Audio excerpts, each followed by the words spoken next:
Dahil sa burnout na naman tayo dito sa kakatrabaho, ay naglakbay na naman tayo dito at nag-drive ng napakabilis. Sinubukan mag-selfie sa higanting pagong, magpakain sa dambuhalang shark, hanapin yung pares ng higanting sapatos na ito, magpa-picture sa mga turista, mamasyal sa puro bato, at uminit yung GoPro. Bad trip talaga itong GoPro na to, walang pakisama eh. Pero sa totoo lang, napakaganda ng mga napuntahan namin dito. All blue, blue na blue. Gusto ko sanang tumalon kasi hindi ako marunong lumangoy. Kaya naman nakarating na kami dito sa aming destination guys at magbabakasyon muna kami. At eto nga yung kwarto guys, sobrang dumi. Actually kami nagdala ng dumi dito. At hindi na kami makapaghintay kaya naman nagpunta muna kami dito sa tubigan. Dagat. Ayan, kaso sobrang taas ang alon. Pero galit na galit yung alon. At dahil nga sa napakahangin ay minabuti ko na lang ditong idab. Kaya na naman para na naman kami ditong bata na nakakita dito ng dagat. At ninamnam namin dito ang bawat sandali. Ayan, tuwang-tuwa nga dito yung anak ko. Kasi bihira lang kami dito makapagdagat. Alam nyo naman sa lugar namin, puro bundok. At marami ding aswang. Pero syempre joke lang. Paniki meron. Pero aswang, nako, baka inulam na namin yan. Pero syempre joke lang guys. Baka ma-offend yung mga aswang na nanonood. Kakarating pa lang namin dito guys, pero sinulit na namin dito yung pagkakataon. Nariyang nagbabad kami dito sa dagat at ninamnam ang mga buhangin. Sa katunayan, binulsa ko pa ngayong buhangin eh. Ayun, naupo na ako. Yes. Tagal ko nang gustong gawin ito, mahiga ako nga sa bed ko kaganoon. Sarap ng pakiramdam pag ganito. Yan, nagtatanggal kasi ako ng pag mga ganito, pag stress na stress ka na sa buhay. Ganito na ginagawa ko. Yan, palaki ng palaking alon. Okay. Alright. Laki ng alon, no? Isipin mo yan, ganyan kalaking alon. Yan, malapit na. Yun, no? Malaki, oh.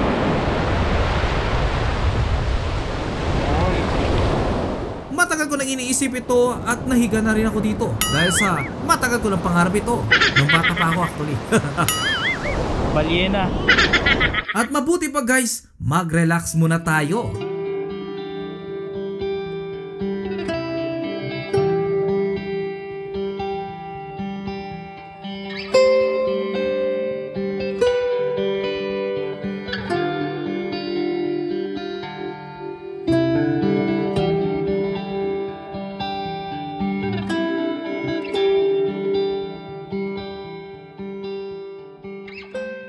At dahil sa medyo lumalakas na yung ahon ay umakyat na rin kami dito at pumunta sa green na swimming pool. At syempre nagbabad muna kami dito at malapit na talaga ditong gumabi guys at kakain na naman. Naku po, ito yung gustong gusto kong hinihintay, yung kada gabi. Tapos kakain na naman, wow! Pero in fairness guys, maganda dito yung view dito sa pool nila ha.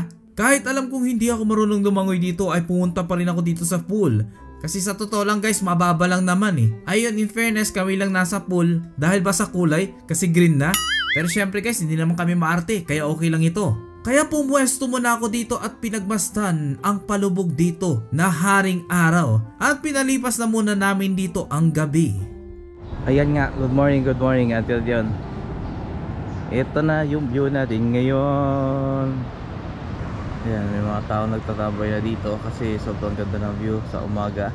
Tambay muna habang pinapanood dito yung dagat. Kaya pamparelax ko kasi ito eh, lalo na sa lagi tayo dito na i-stress. Ang ganda namang ulap din eh. Hay, ito talaga yung best. Nagpapatanggal talaga dito ng stress. Ayan, taba-taba ko na, walang yan. Kain kasi ng kain. Actually guys, napakaaga natin ditong gumising para i-check ang napakaganda ditong tanawin. Pasikat pa lang actually dito yung araw at napakaganda dito ng reflection sa mga ulap at napakaganda ng reflection ng mukha ko. Medyo namalas nga pala ako dito guys kasi naman sobrang lamig pala. At matindi yung kinain namin kagabi, ang dami pala nila dito mag-serve. Sulit na sulit dito sa lugar na ito. Kaya naman ipapakita ko muna sa inyo kung gaano kaganda itong lugar na ito para naman may idea kayo kung gusto nyo pumunta dito sa La Playa. Pero syempre guys, hindi ito sponsored. Papakita ko lang dito yung mga views. Ayan yung mga makikita nyo dito. Syempre bahagya lang dito yung maipapakita ko guys. Kasi naman, parang nakikita nyo na sa ibang angulo yung mga part na ito guys eh. Pero ito guys, tambayan talaga ito. Napakaganda dito ng hangin at dito kami tumambay dito ng misis kagabi habang pinagmamastan dito ang buwan. sabay picture na rin. At naisipan ko na rin ditong bumaba upang tignan dito yung mga bangkang hinahatak nila at magpahangin muna at langhapin ng napakasarap dito ng hangin. Grabe talaga, sobrang presko guys.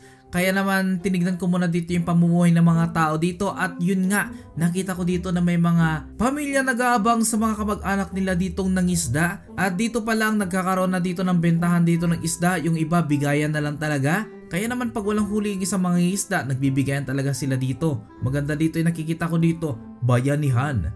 Ako na lang atang hindi nila binigyan ng isda eh. Ayun nga guys, nakalimutan natin mag sunblock. Kasi medyo maitim na tayo. Masakit kasi yung araw, baka masunog tayo, delikado tayo dito boy. Tapos babalik tayo sa ilog, ay sa dagat na naman. Ayan, parang pumuputi ako dito. Relax din pag may time. Okay na, tara na. Okay na yan guys. Gulo-gulo. Mamaya maglilinis kami. Enjoy muna namin yung araw na to. Tapos yung battery ko palobat na itong GoPro. Nasa 42% na. Palitan ko muna ng battery para marami tayo ditong makuhang shots. Ayun si Chelsea, 39% na yung battery. Chelsea! Ayos ka na Chelsea? Hinabot kami dito na Alon? malakas yung ano. Oo nga eh. Yan, dito tayo. Salubungin natin yung alon. Oh, ho, ho, ho. Yan, malakas. Oh, ho, ho. Tayo tayo konti. Konti lang, huwag masyadong sumobra. Malakas yung alon niya. Okay. Sarap ng alon, boy. Sarap dito, oh. Oh. Dakter, medyo malaki. Malaki yung alon, ah. Yan. Ay, di maliit lang. At ayun, nakalipat na kami, mas maluwag dito. Yes. Lumipat kami ng room para malinisan. Ito na siya. Ayan, may dalawang kama. Tapos ito. Dito yung gamit namin. Mas maluwag. Maluwag pa lang, no?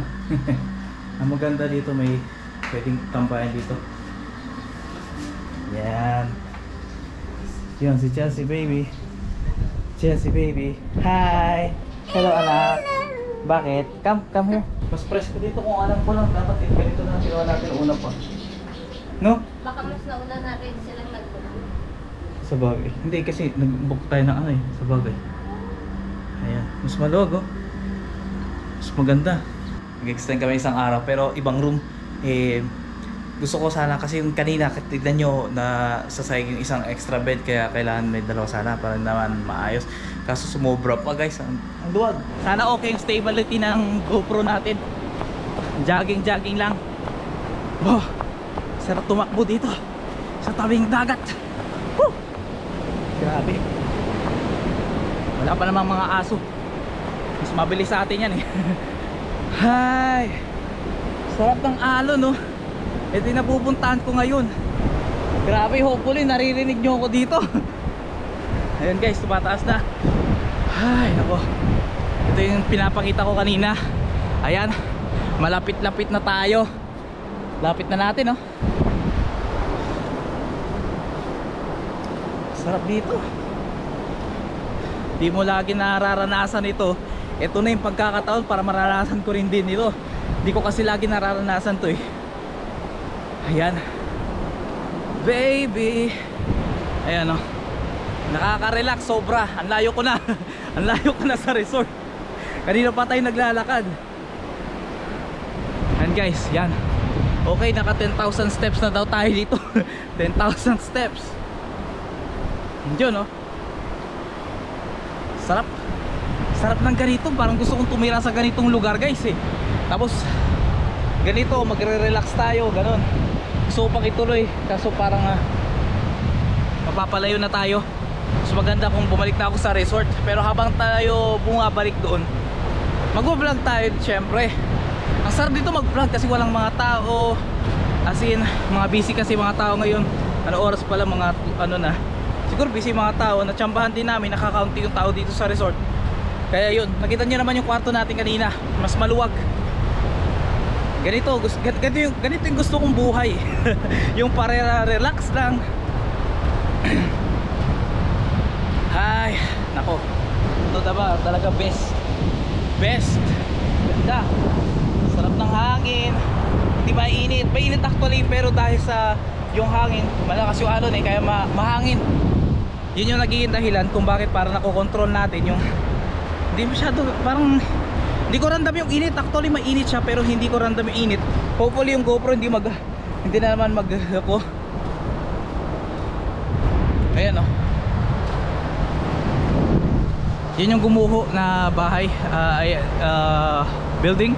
Itong isa. At dahil sa wala pa tayo masyado na video guys, ay naisipan kong i-enjoy muna dito ang aming bakasyon dito kasi malapit na naman kami dito umuwi. At ine-edit lang natin itong video na ito dito sa ating laptop. Kaya naman magpapaalam na muna ako sa inyo guys at mag-enjoy muna kami at i-video ko na rin para maikwento ako sa inyo. Salamat sa panonood.